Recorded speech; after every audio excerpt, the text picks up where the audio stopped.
MTV news Kannada ವಾಹಿನಿಗೆ ಸ್ವಾಗತ. ಹುಕ್ಕೇರಿ ತಾಲೂಕಿನ ಸುಲ್ತಾನಪುರ ಗ್ರಾಮದ ಶ್ರೀ ಬಸವೇಶ್ವರ ಜಾತ್ರೆಯು ಸಂಭ್ರಮ ಸಡಗರದಿಂದ ಜರುಗುತ್ತಾ ಇದೆ. ಜಾತ್ರೆ ಪ್ರಯುಕ್ತವಾಗಿ ರಥೋತ್ಸವಕ್ಕೆ ಶಾಸಕ ನಿಖಿಲ್ ಕತ್ತಿ ಪೂಜೆ ಸಲ್ಲಿಸಿ ಚಾಲನೆ ಕೊಟ್ಟಿದ್ದಾರೆ.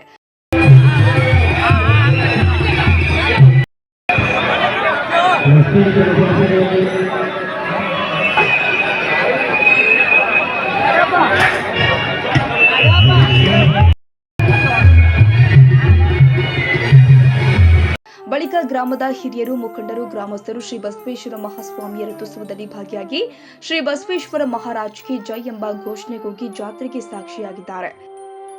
ತಾಜಾ ಸುದ್ದಿಗಾಗಿ ಎಂಟಿವಿ ನ್ಯೂಸ್ 24x7ಗೆ ಸಬ್ಸ್ಕ್ರೈಬ್ ಮಾಡಿ ಮತ್ತು ಬೆಲ್ ಐಕಾನ್ ಅನ್ನು ಒತ್ತಿ. ತಪ್ಪದೇ ಲಿಂಕ್ ಶೇರ್ ಮಾಡಿ.